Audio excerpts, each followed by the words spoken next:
Imaginez un feuilleton qui dure depuis des années.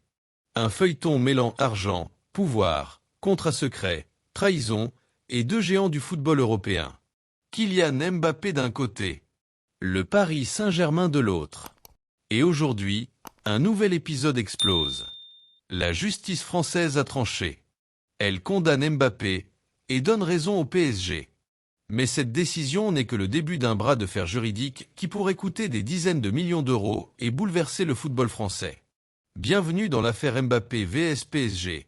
La guerre continue à l'origine du conflit, une rupture qui brûle encore. Le départ de Mbappé du PSG vers le Real Madrid a laissé des traces. Beaucoup de traces.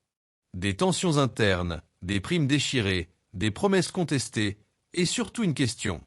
Qui doit payer qui ? Mbappé estime que le PSG lui doit plusieurs dizaines de millions d'euros liés à des primes, notamment une prime de fidélité de 2023. Le PSG, lui, estime qu'au contraire, c'est le joueur qui doit de l'argent au club. Résultat, deux camps bloqués, deux versions opposées, et un dossier explosif porté devant la justice. La saisie des 55 millions, l'appel rejeté. Le 9 décembre, la Cour d'appel de Paris a rendu un verdict très attendu. Mbappé avait tenté de contester la saisie conservatoire portant sur 55 millions d'euros, somme qu'il réclame au PSG. Mais la justice a été claire. Appel rejeté. Aucun fondement suffisant. Procédure jugée abusive. Et la sanction tombe. Kylian Mbappé est condamné à verser 3 000 euros au PSG pour abus de procédure.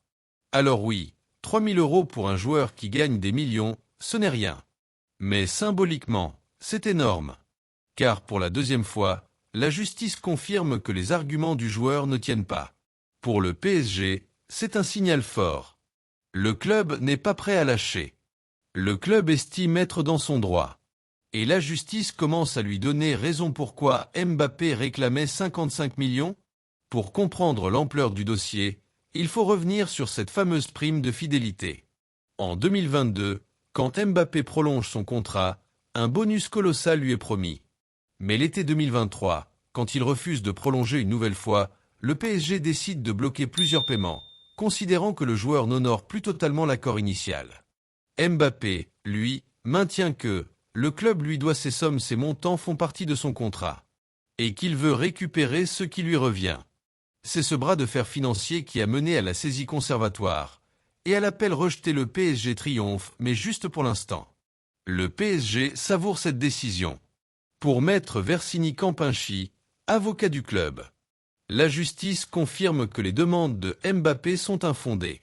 La stratégie de l'attaquant ne repose sur aucune base solide. La position du PSG est renforcée.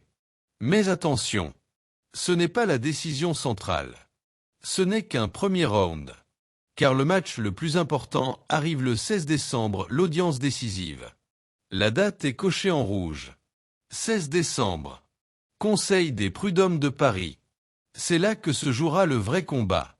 Le vrai dossier. Celui qui peut faire trembler les finances du PSG et l'image de Mbappé. Ce jour-là, la justice devra trancher sur la validité des primes de fidélité, les clauses contestées, les montants non versés, les responsabilités des deux parties, les dommages potentiels. Cette fois, on ne parle plus de 3 000 euros. On parle de dizaines de millions. Ce sera un procès historique, potentiellement l'un des plus importants de l'histoire du football français. Pourquoi cette affaire est si importante ?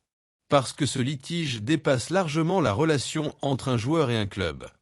Il pose une question essentielle.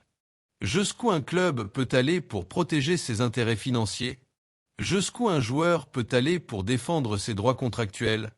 C'est aussi un dossier politique. Le PSG appartient à un État, le Qatar. Mbappé est la plus grande star du football français. Le dossier implique des sommes astronomiques. Et la FIFA observe attentivement, car cette affaire crée un précédent. Si Mbappé gagne, cela pourrait redéfinir la manière dont les clubs structurent les primes et les prolongations.